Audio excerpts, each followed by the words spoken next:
All right, Joel Gausten here from joelgausten.com. As regular subscribers and viewers to this channel know, I've done a considerable number of videos in the last year pertaining to the history of New Jersey underground music.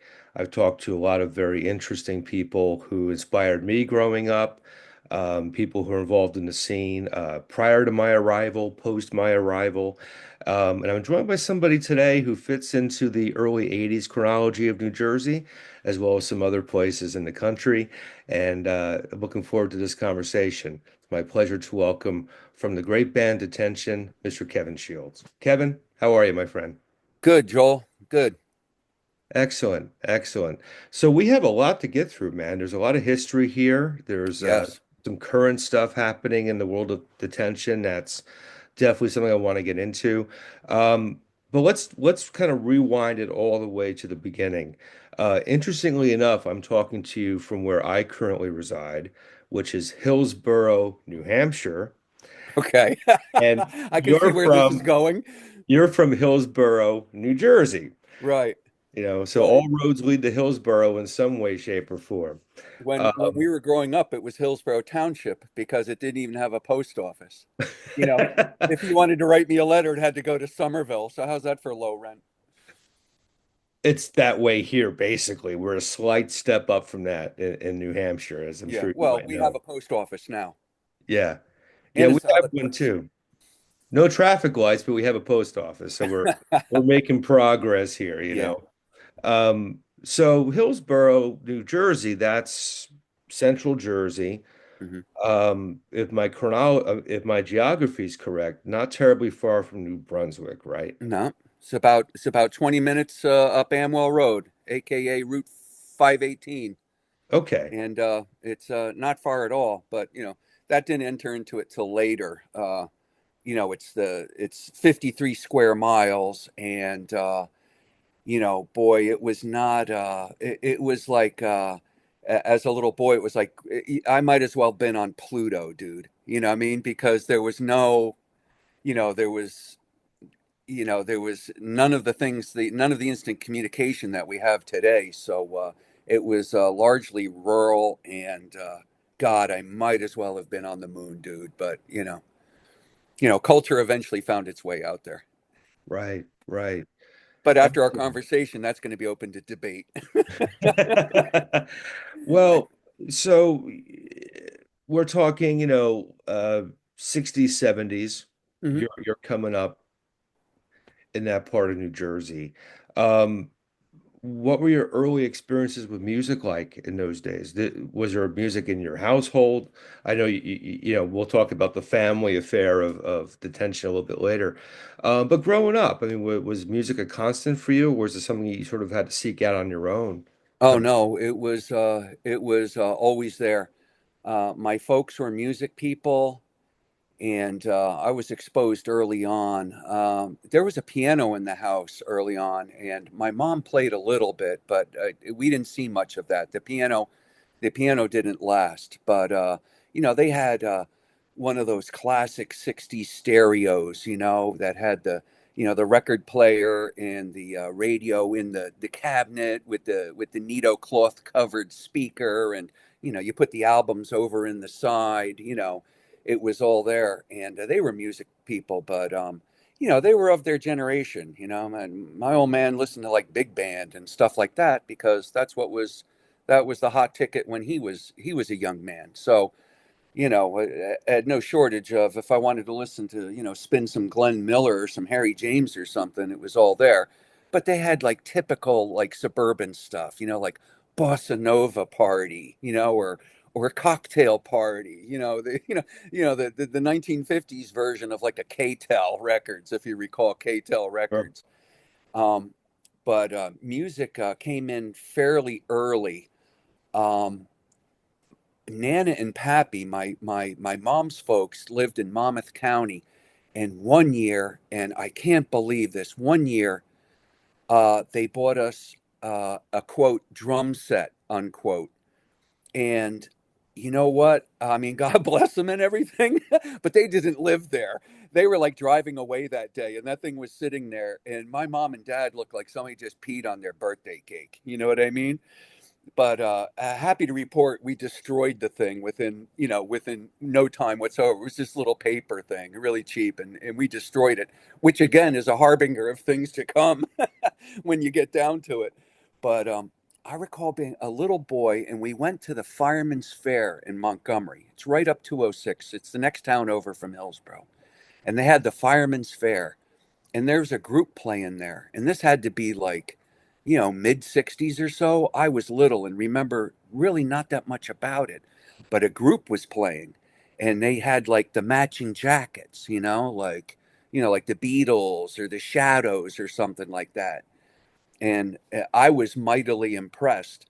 But it wasn't long after that before you could turn on the TV and see like a Ed Sullivan, or on the weekend or something, maybe like a Hullabaloo or Mm. Malibu High, one of these television programs that had, groups of the time on. And I'm the fourth of five sons, and that was it. I'm not of the generation that, I saw the Beatles the first time they played Ed Sullivan, and that was it for me. No, it didn't go quite like that, but it wasn't that far off. We heard this stuff and realized it was for us. Excellent, excellent. Moving things along a little bit, um, you were in your late teens. You decide to join the Coast Guard. True, true. And that must have taken you everywhere, far beyond Hillsborough Sure, Township, Jersey. sure. Um, and so looking at the timeline here, that would have been like late 70s. Hmm. You're bouncing around the country, obviously coinciding with the start of, what we now look back on as the American punk scene. Hmm. I know you ended up on the West Coast and you ended up there in the Bay Area Hmm. during a very rich time in the Bay Area. I've written about a lot of bands from that era. I know quite a few of the players from that era. So we're talking bands like the Mutants, Hmm. Negative Trend, who later sort of morphed into a couple of other bands, Toiling Midgets and Flipper. Was that Rick Elric? Elric was an F word. Okay. All right. Originally, he Okay. was a guy from Covina, but he ended up singing for Negative Trend. Okay. All right. He was the last singer for Negative Trend. Okay. And that's the band that's on that album, Beach Boulevard, Hmm. that came out a couple years later. That's Negative Trend. It's under the name Rick Elric, but that was Okay. Negative Trend. The Nuns, Jennifer Miro, Sure. people like Sure. that. So you're kind of landing in that area with all these very interesting people at one time, sort of doing their things in their initial stage. What was your impression of what was going on in San Francisco at that point in time?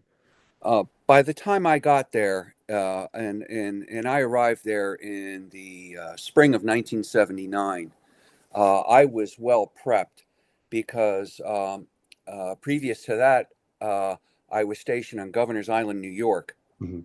which you as an East Coaster will recognize. It's not a military base anymore, but I went to school out there, so it was a short ferry ride from Governor's Island to the tip of Manhattan.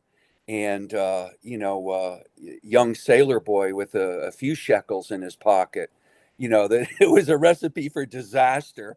But I would read the Village Voice and stuff like that, and hear about these things, and eventually was able to get out and check into it. So prior to being out on the left coast, I was able to check out New York uh, pretty good. Now, look, I wasn't there for lonely nights at the CBGBs, with television and nobody else. I mean, by the time I got there, it was probably, it was arcing already.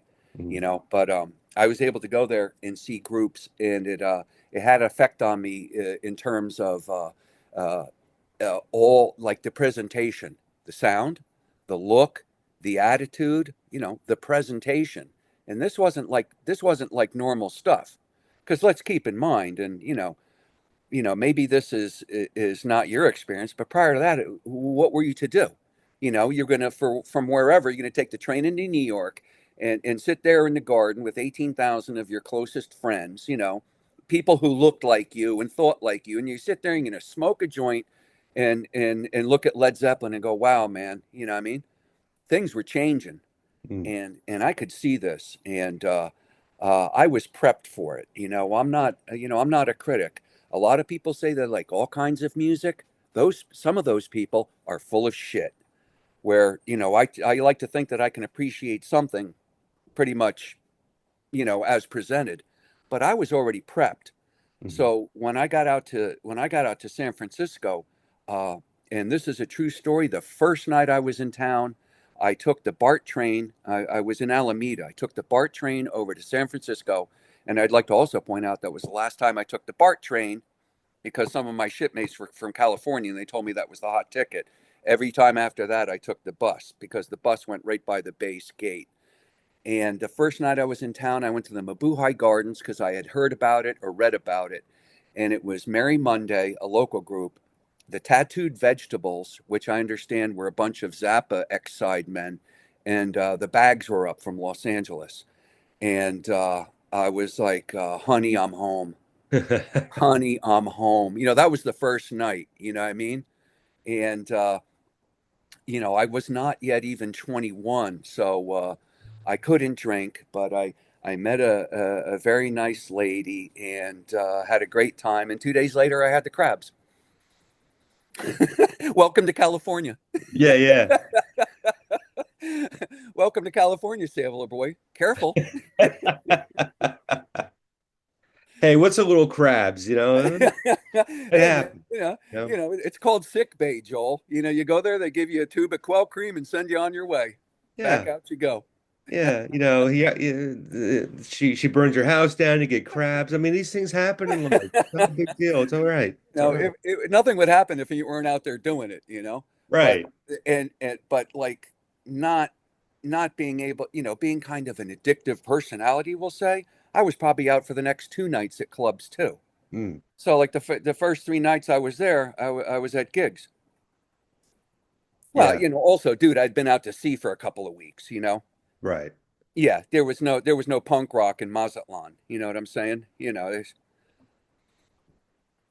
Well, I mean, that's what's interesting about to me with what later became Detention, uh, is when I first heard the band, but even Dead Rock and Rollers, which we'll deep dive into in a minute, but that song in particular, the rhythm section of that, that's a very California sounding band to me.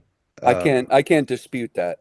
yeah, I had somebody listen to Dead Rock and Rollers for the first time once. It was somebody who was not really, didn't know about the group, and they heard a couple of bars in Dead Rock and Rollers and go, "Oh, surf punk." And I was like, yeah. "Well, well, yeah, whatever." But okay, but Well, no, I that's mean, that's not incorrect. The influences are to be heard. yeah, absolutely, absolutely. And I think that's one of the things that separated Detention in Jersey. Although I will say in Jersey during that time, the phrase New Jersey hardcore is mentioned a lot, and that's kind of an Yes, umbrella term. But when you really think about the bands that were playing in circa early 80s out there, everybody had variety. The Misfits didn't sound like AOD. They could have been in the same scene on the same bill, but you had eclecticism at the same time. yes, It wasn't all the same thing, interchangeable. Um, but you guys stood out, I think, even a bit further because, to my ears, you really had that sort of California vibe to you. mm, Which I always found was very cool about Detention. When I first heard the band, I could hear that. I could hear you theoretically playing a show with the Adolescents yeah. and playing a show with AOD. Like it made sense to me that you would fit perfectly into both scenes. Yeah, the influencers are there. Did I bring them back consciously, subconsciously? People, you can compare and you can compare, And people say things like you just said, and I'm like, well, you know what? Thank you very much. Because these are groups that I was into. What did I see when I was out there? You know what I mean? And I come back, and now, again, we won't get ahead of ourselves. I come back to New Jersey, and now who's coming through? Now who's playing the clubs and and such out here? Well, look, I thought I left you guys behind. It's the Dead Kennedys, it's the Black Flag, stuff like that. You know what I mean? Here, there, because they toured, and I was like, well, I thought I left you clowns in California, and there they were, much to my delight. But Yeah, yeah. Well, let's get into early '80s Jersey because that's been a frequent focus of this channel. I know I've had all the AOD guys on. I've had a couple of the Please Youth guys. Mhm. I was buddies with the Misfits guys when I was younger, growing Oh, up no in kidding. Jersey. So, I know a lot of that history just kind of through osmosis. Um, so you end up coming back to Jersey. You settle back in Jersey. Hmm. What led to the beginning of detention? I can't. I, I can say with some honesty that I wanted to be in a band. And so I couldn't join one because I was essentially a non-musician at the point. So my only alternative was to start one. Mm, So there's purity in that respect. My first job back in New Jersey, I'm working for RCA Solid State in Bridgewater. I'm doing wire bonding in the lab, with my little paper hat on and stuff like that. And I'm doing like circuit boards for the MX missile program. Well, as it turns out, wow, did you hear that? I sounded like Reagan for a second there. Well, we didn't get we didn't get the well, con- time we yeah, we'll get appropriate. to him too, right? We didn't get the contracts that we were looking for, and it was union shop. I had been there for a year, so it didn't take a genius to figure out that I was on my way out the door. I went to a local music store. Who was the proprietor was a friend of mine, and I went in there with one of my buddies, and I picked out a swell like Fender guitar strap, and is that it? And I go, no, I'll need a bass guitar to go with that. And so I bought this cheapo Korean thing, and there was one of my neighbors from up the street. Her son had played, and he was like out of state at college or something, and so I knew that, and I got a nice amplifier for not a lot of money. So I set myself up. uh, Only real concern is that I didn't know how to play it. So that was one small step that had to be overcome. But I would invite people over and go, "Look, this is my bass guitar," and they go, "Oh, fascinating. You're gonna play something for me?" I'd go, "Not yet." So it came from there. Now I'm looking for Confederates. Now I'm looking for partners in crime. My brother Paul goes to me. He goes, "Hey, go get with Rodney." Rodney was a high school classmate of ours, Rodney Matejek. And I did. And he came over the house, and we just started fiddling around, as it were. And he was showing me some stuff. Baker, here's an E over here. You got your EADG. He's showing me stuff. Let's do a box chord. Let's do this. And it really wasn't long before, we had something going on there. So all we needed to do was to flesh it out. And as God is my witness, fleshing it out involved two of my brothers, and that's Mm, just the way it happened. Go with what you know. Am I right? right, absolutely. Absolutely. So you hit the ground running with this band 82, 83. Yeah, we were probably up and running by 82. Oh yeah, Yeah. Excellent. Excellent. So because at the in April of 83 we had the April of 83 we had the War of Original Music at the Manville Elks Lodge over on the Hillsborough Manville border, and there was like seven bands there. So, I mean, that was April of 83, and we were already established. Probably the single was out, I'm not sure, but there were seven bands there. So there was already something going on there. So time-wise, that was going on. But we were probably up and at 'em by 82 sometime. No problem. cool. I was thinking about this knowing that we were going to be talking, and it hasn't come up in conversation with any of the Jersey guys from that era I've spoken to.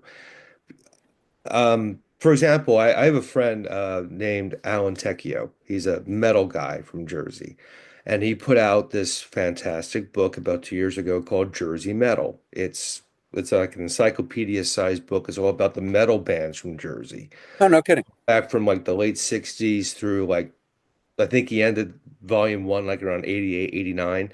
So it Hmm. covers a long era. And all the guys from Jersey who made it as metal bands are in it. And the one thing that kind of was interesting to me to read about was in the 70s in particular, but even into the 80s, metal and hard rock in Jersey was mostly cover bands, Yeah, and even the bands that became known as original bands, like Overkill, for example, they were a cover band. yeah, You know, But it seems to me with punk rock in Jersey, that was one of the few genres that was pretty much original from the word go. Like you guys weren't forming bands and playing whatever today's hits were back then. yeah, It was your own original music. I always found it very interesting when I realized it that, punk rock was an original based sound, yeah, regardless of where it was in the country. It was your own stuff. So when you guys started writing songs, and this is also early 80s, it's not like it is now. Like, a punk band that starts today, they have this blueprint that's been around for 40 years now, almost yeah. 50 years now. This is early 80s. You had that Dead Boys, Ramones wave, Uh-huh. television, all that. Yeah, But as far as hardcore, there was no roadmap, so what were you listening to at that time to develop your own sound, because there wasn't, you guys were kind of the blueprint at yeah. that point, there was nothing really to follow. Well, maybe the metal guys, and I can't speak for them, but at the time, nightclubs and live music was a happening thing. You know what I mean? Depending, you could be in a band of almost any kind and get some kind of work. Now, whether that work was for pay or not is another question. But there was a lively nightclub scene, in my area and otherwise. Maybe the metal guys, they could get like their foot in the door, by playing covers and then tossing a couple originals and work on their work on their popularity in that way. Mhm. But you are correct. Why is that? Why is that? Because it's an original thing. Was that some kind of rebellion going on or whatnot? Before we go to what I was listening to, um, at the time, cover bands could get work and they could get money. Maybe not a lot, but I mean, those were the people. Your vans would pass each other on the way back and forth from gigs. The guys who wore the thin ties and the white shoes and played "Everybody's Working for the Weekend." Right. Should I stay or should I go? And those guys were getting gigs and they were getting money. Then you had us. Uh, it didn't take long to realize that there was really no money to be made playing original music. So you had to kind of work around that or ignore it conveniently. Me, a lot of these groups that you've mentioned, that was on my playlist. Because when I was in New York, I'd go to see the Dead Boys, aka 30 minutes of drunkenness. Okay, you know, 30 minutes of drugged drunkenness. Oh, you mean a Dead Boys set? Stuff like that.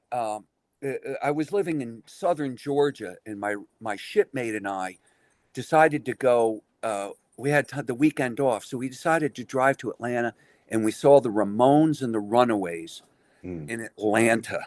My first experience, and I got to bring it up because it's profound. I already had Rocket to Russia, and I already had that bitch memorized front to back. Believe me, it was a great album. It's the album that should have made it, but that's for a conversation some other day with somebody else. And it was a thing of amazement. I left the Atlanta Municipal Auditorium and that night and I said, no more Genesis at the Garden for me. You know what I'm saying? That was that. But a lot of East Coast stuff, but I really did bring a lot of that California. You mentioned the Mutants, the harder, less known groups, Wounds, Victims, Mm. the DKs who became quite well known. Um, I kind of brought some of that back with me in my heart. Briefly, my brother Daniel and I did some DJing work at PRB in Princeton, and we were very fortunate in that respect because we got to talk to the other jocks, and we also had access to the library. So we would listen to other people's shows and see what's what, see what we liked, and then take it from there. So we super fortunate in terms of being on top of things, and then we could come up with our own thing, Mm. and I think we did.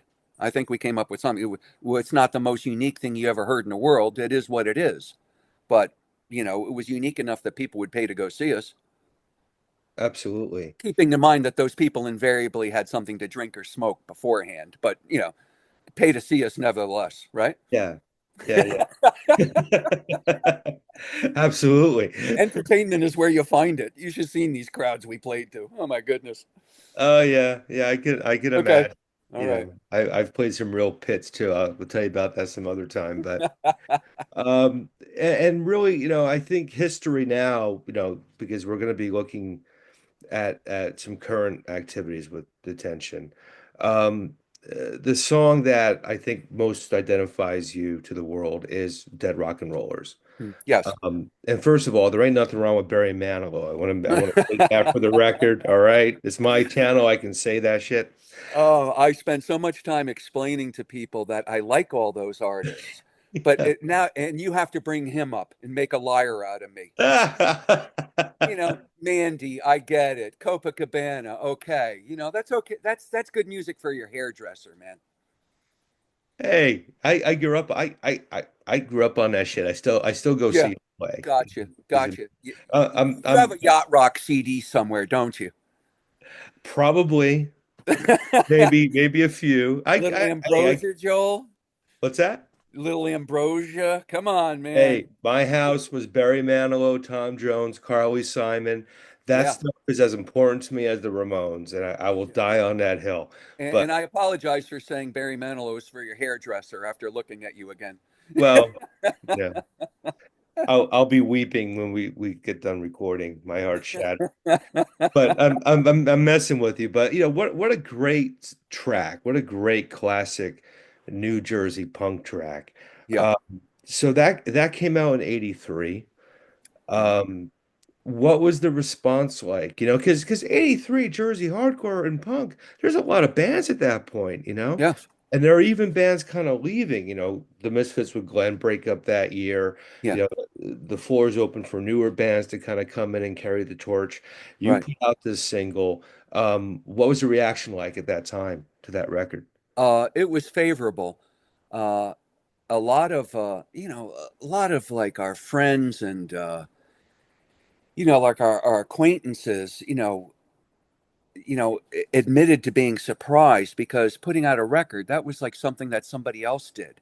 Again, I revert back to sitting in the hockey arena looking at the British superstars, coming down from on high to deliver. Um, it was a good favorable reaction generally because it was kind of an attention getter. Who has the moxie to come out and in that way say those things? Now, look, man, between the four of us, there wasn't a mean spirited bone in any of us. We're just, four Central Jersey goofballs. You have to take my word on that for now. But, it wasn't a shot. It was in the spirit of fun. Is it kind of macabre and gruesome in its own way? I don't know. I think it's, you know what? I listen to the thing to this day. And when he goes, "How about you, Jim? What are you waiting for?" And he screams, "Do it." I still laugh. It's not like I've not heard this thing. I still laugh. I played on that bad boy. You know what I mean? But it's the enthusiasm and the enthusiasm and the glee of the delivery. You know, um, the reason that thing got put on vinyl was we did a gig at the Raritan Manor on the Somerville Circle that a friend of ours had gotten together. Three original bands, and the evening hosted by one young Matt Pinfield from WRSU FM Rutgers. And he heard Dead Rock and Rollers and thought it was a hoot. and asked us to get him a copy to play on the air. So we made like a rehearsal tape that we made it sound as best we could, gave it to him, and he played that bad boy over the air. And that was the kind of the stepping stone. And once other people heard it, it kind of caught on. The eventuality of it was, the record was put out. Um, it wasn't some earth-shaking thing, but I think it can be accurately described as a college radio cult hit. Mm. That's as far as we got, but that'll do as far as I'm concerned. Yeah, yeah. During this time, and interestingly enough, I don't think this venue has come up much, if at all, on this channel yet. We got to talk about City Gardens in Trenton, Huh? Yeah. which, I started going to in the 90s. And even then, it was like, first of all, you had to drive down to friggin' Calhoun Street in Trenton to get to Yes. the place. Yeah. They're And better neighborhoods. yeah, and you get to City Gardens and you walk in, and it's like entering the Thunderdome from Mad Max. Like you don't know what's, I Yeah. mean, it was like I get that. chaos going to see a Yeah. show there. I get that. And this is at the 90s, relatively tame in a lot of, from most people I've talked to from the older era. Um, so tell me about City Gardens and your experience playing there back in the early mid I 80s. I was again real fortunate that um, PRB would play commercials. I mean, it was like community supported radio. It wasn't a commercial station as it were, but again, this is 40 years ago, so don't hold me to a lot of this. But they would have commercials for City Gardens on King Tut City Gardens, and I said, well, apparently I have to go to this place, and I went, and I was there early enough, so it was just the back bar. That there was a bar in the back. I saw the Flesh Tones Mm, back there. You remember their song "Girl from Baltimore," perhaps? I But love the Flesh Tones. okay, all right, good, good. You're following. Um, I saw them in the back bar there, and I went to a couple shows there, and it was very interesting. I enjoyed it. I didn't have any problems there with the neighborhood or otherwise. And I heard that the Dead Kennedys were going to play there, and Fresh Fruit for Rotten Vegetables was getting a lot of airplay. And I know that people would be there. And for the life of me, I said, where are they going to put these people? And so I was there before they even opened up the big room. It used to be I'd be at my little gig back there, and you had to walk through like the construction zone to get to the men's room, which was on the other side of the building. And it was really wild because it was like unlit. It was like walking through, I don't know how, it was like an abandoned town, and you'd like walk to get to the men's room. I was like, where are they going to put these people? And I went to see the Dead Kennedys there, and they had the new room open with the big stage and Mm, the PA and the other damn thing. And I was like, aha, I see now. But I went there a lot. Uh, I went there a lot, and I was very fortunate that I got to play there a lot because the booker, Randy, now he was a big old detainee, mm, and he liked us, and for all the right reasons, because we were local. He knew people would come to see us. And secondly, and this is very important, you being a promoter, we would play for beer. So it's a win-win situation. Now, this is before merchandise became like this whole thing, like a Ramones. That's where Johnny got his $1 million from. Okay, good for him. But we would sell we would sell the 7 inch, and eventually we did an album. We'd sell that. We had T-shirts, sweats. That was just for walking around money. But mm. we didn't care. We would play for beer. So I was fortunate. I got to play there a lot, and then unbelievably, and we're not going to get into this presently, but a couple years later, I played in the horn section of a ska band that used to play there frequently, Bigger Thomas, and Right. Randy loved Bigger Thomas. So here I go again. I've unstrapped the bass, and now I got that 5 pounds of nickel and brass in my hand again. For God's sakes, you know. I thought I left that in the band room at Hillsborough High School, but I guess I was wrong. Well, we'll definitely get into that because I remember Bigger Thomas because that was the era I started kind of. I Yeah. was at the age where I could go see shows and Hmm. zines and know about what was happening. But with Detention, I guess things sort of ground to a halt for you guys in '85, right? That would have been kind of the 85 or 86, about that. yeah. And what led it to stop at that point?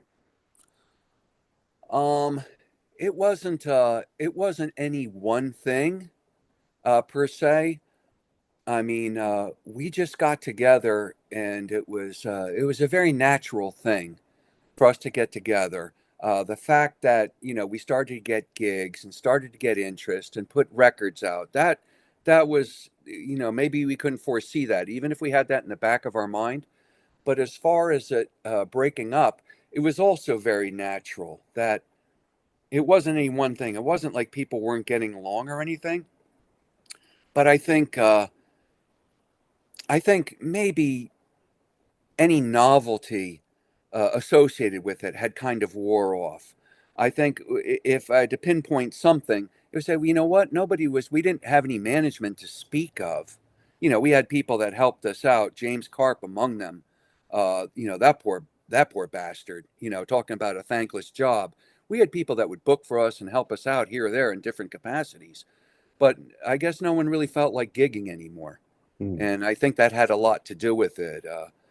The guitar player Mark and I started like fooling around with a like a roots rock garage group, and that was kind of it. Paul had two young boys at that time, a successful small business.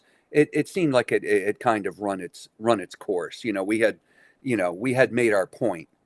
Right. I believe we had absolutely made our point. Which is more or less anybody can do this. We did it. Moving on. How long was it before Bigger Thomas entered the picture? Gosh, Big D probably stopped playing around 86.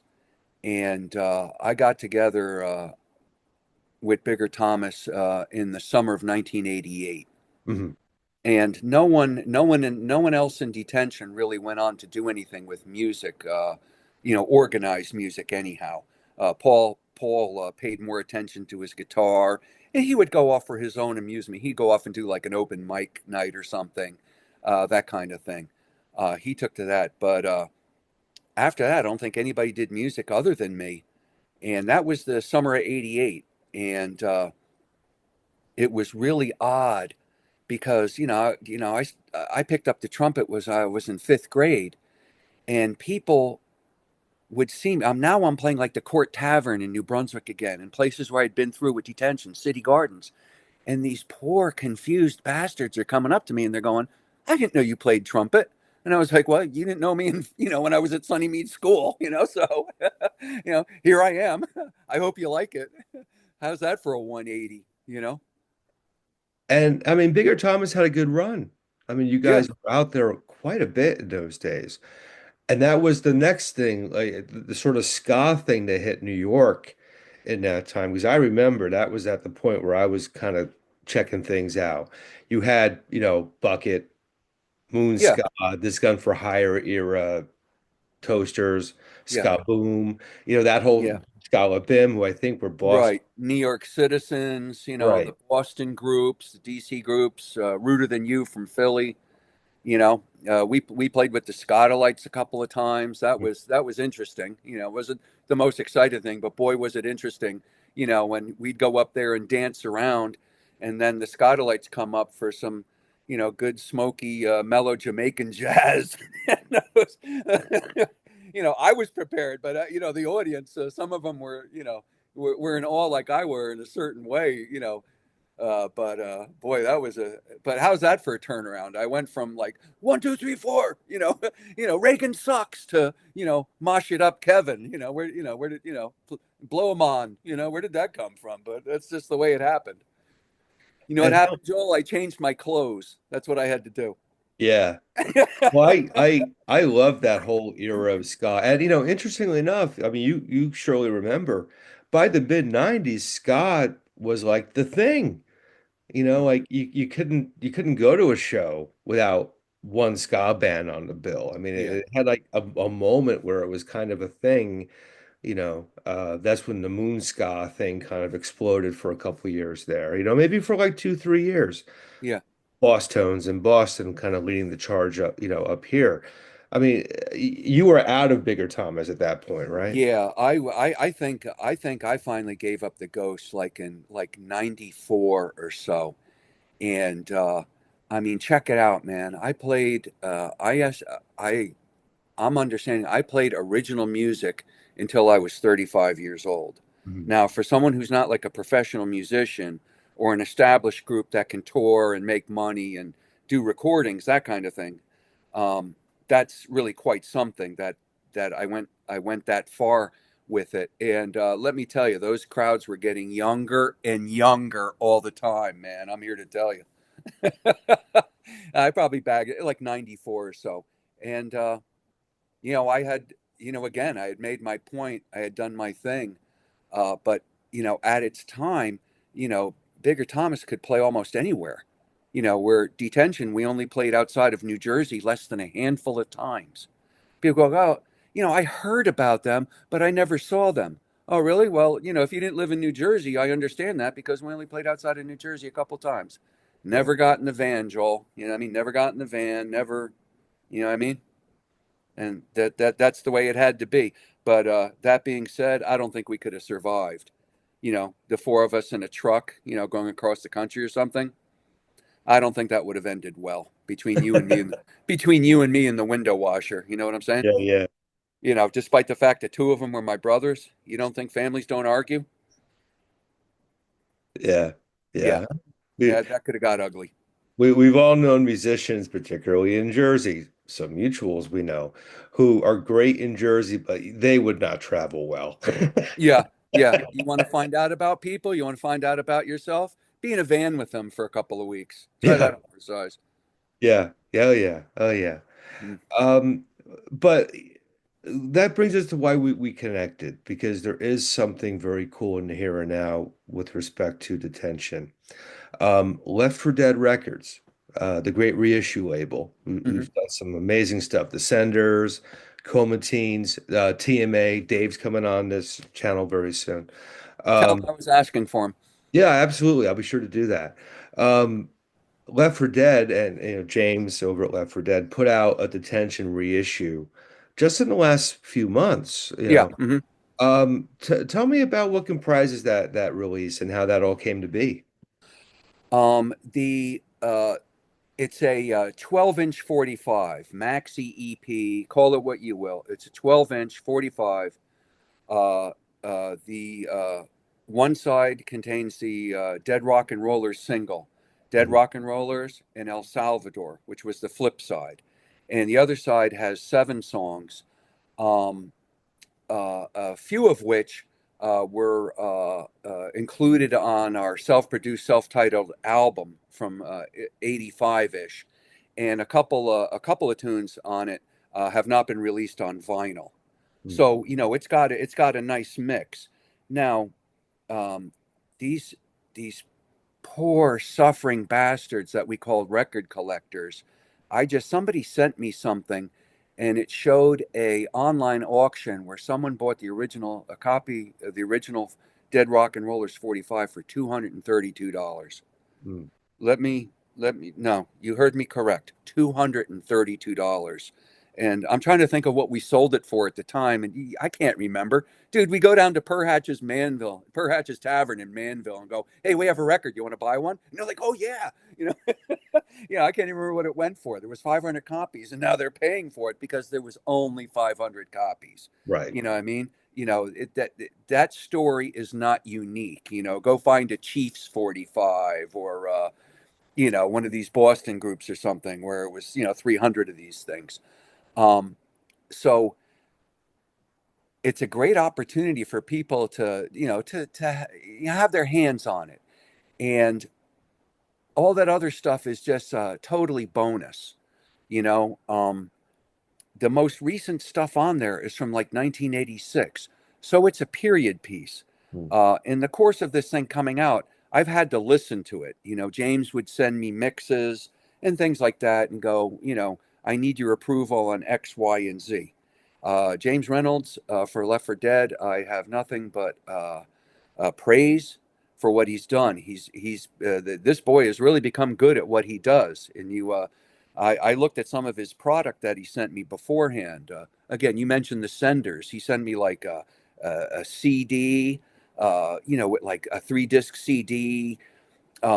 He sent me some other stuff, a TMA Beach Party, What's for Dinner LP, and he got my trust. But it's a good way for people to kind of get their little detention primer. Hmm. And you know what? It's a wonderful looking package. You can see he co-opted the original 45 artwork. Perhaps some of the most bootlegged illustration in East Coast punk rock ever. Big ups to Jeffrey Jameson, our artist, and he just did a really good job with it. It looks good and it sounds good. If you're into like punk music, if you're like some kind of historian or just a collector where you're thinking to yourself, I should get one of these, it's for you. I can happily recommend it. But, it's loud, hard, and fast from New Jersey to the world. That's what I get into. Hey, man, when people come over for dinner, I don't play them like the Meat Men, I don't, I put on like John Mayall or something. You know what I mean? Right, right. But if you want something to listen to, you got that CD in your car, and you suddenly look down and realize that you're doing 70 and you got your foot in it. There you go. If you're having people over for dinner and the menu is Budweiser cans, get one. Yeah, definitely. I'm going to include the information in the video description for people to do exactly that. And I'd recommend it. I know a lot of my viewers are into the Jersey history. Yeah, This is definitely one of those essential recordings. It's a great package, presents it it is. now with this material. And you're right, it sounds fantastic sonically. A lot of those records from back in the day didn't really hold up. Yeah, This one definitely does. yeah, And I would say too, my friends from California who I know watch these videos, check this out too, because it'll speak to you as much as it would speak to somebody from Jersey. yeah. Absolutely. I've recently seen press and stuff from back in the day, more contemporary stuff like reviews and so forth, and print and what have you, and words like unsung and obscure, yeah, little known come up, and I get that. This is a great opportunity. If you're into loud, hard, fast rock and roll, this is it'd be worth getting. I'll say that much.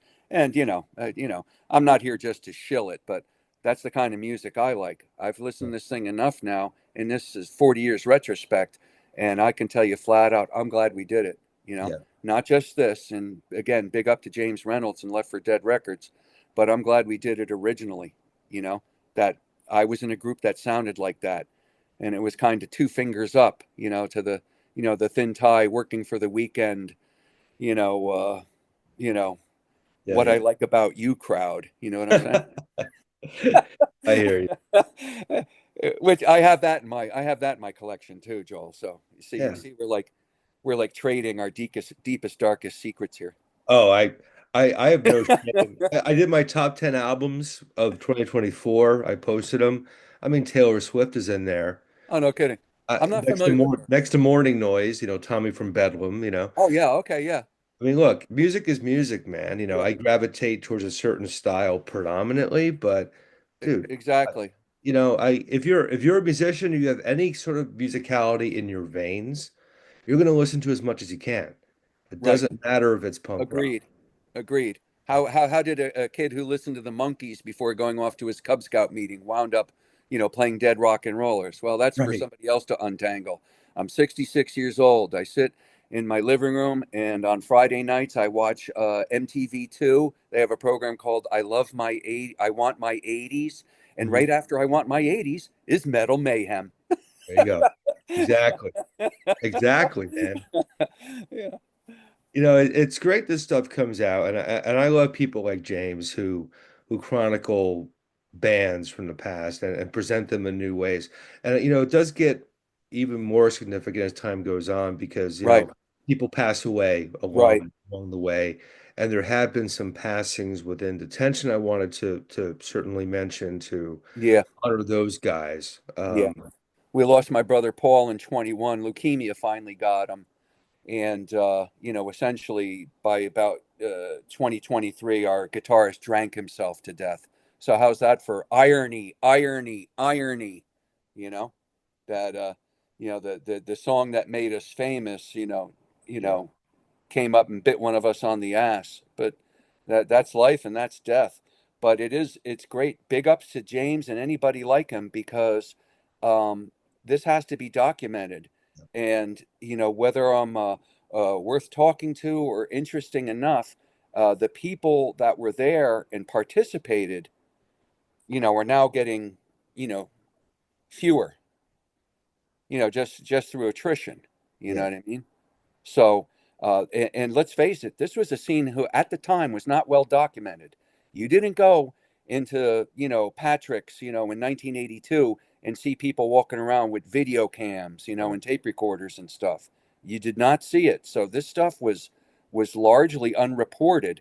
And so if anybody can make any kind of record about it, um, it's worthwhile. I like to think that, 100 years from now, some music dweeb through whatever platform is going to dig this up and go, "Oh, listen to this," and immediately flash it, to his friend's brain or something. Because at that time, they probably won't even need cell phones or anything like that. They'll just, here, put on my glasses. Look at this. I Yeah. don't know.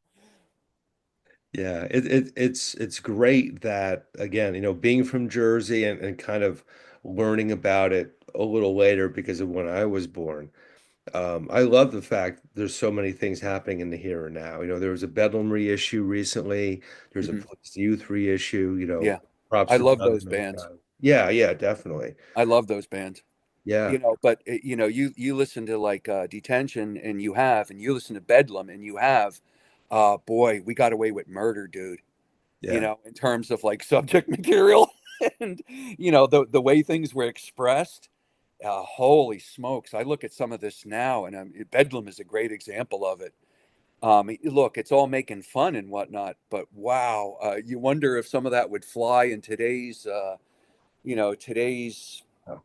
Yeah, you're shaking your head no, and I know what you're thinking, man. You yeah. know, we Well, we get murdered. yeah, yeah. So speaking of Bedlam, fuck you, Tommy. Whenever that band's mentioned, it's like a Pavlov's dog thing. It's you, Tommy. Yeah, didn't it, I think Doug Sluggo Visdom might have said something to that effect as well. The original Bedlam.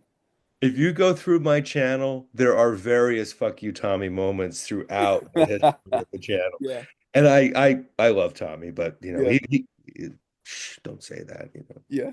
All right, Tommy. all right. Um, Well, but Sam, I'll pass that along. Am I saying this right? Fuck you, Tommy. yes, Okay, all right. I'll let him know.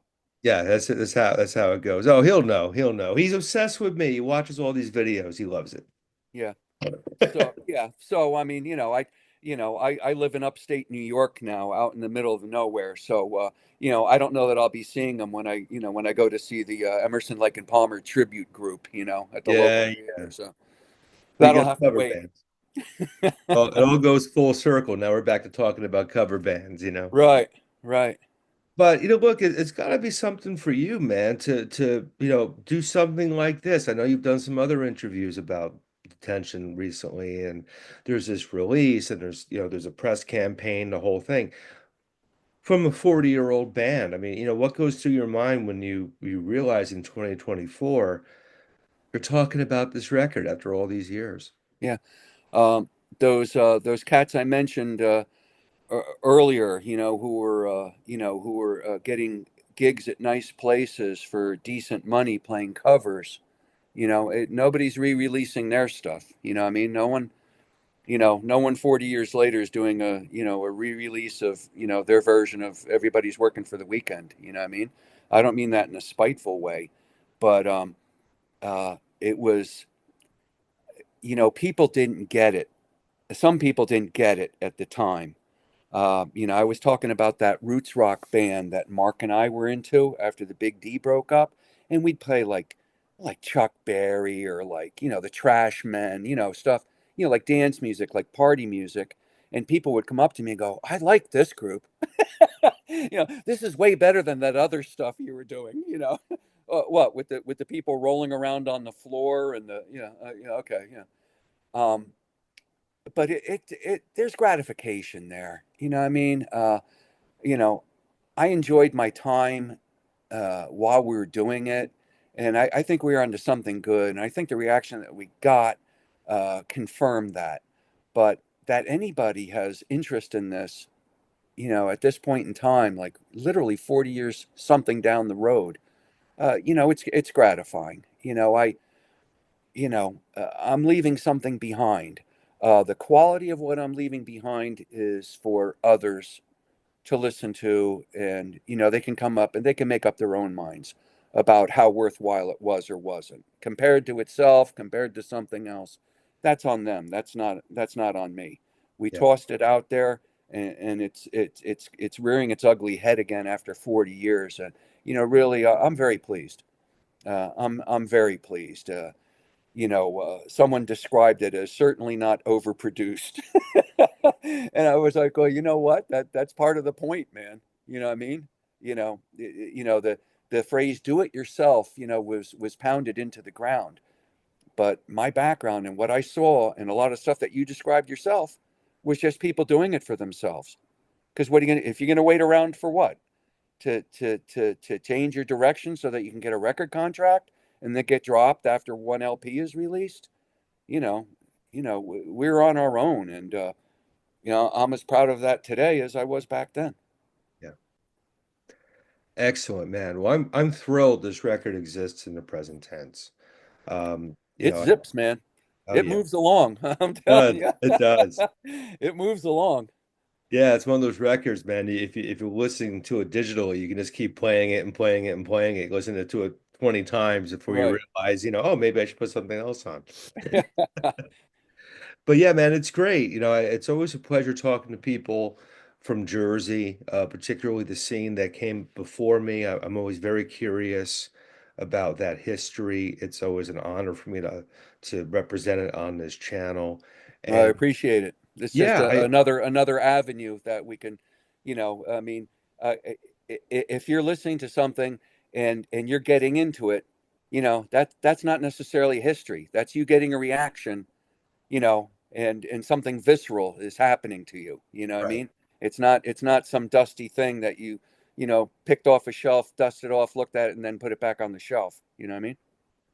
Yeah, This is not absolutely. easy listening music. Oh, but I love it, man. I'm so glad it's out there. Like I said, in this video description, there'll be links to check out the stuff. Mhm. And just, congratulations to you to have this opportunity to see the record in its present form all these Yeah. years later.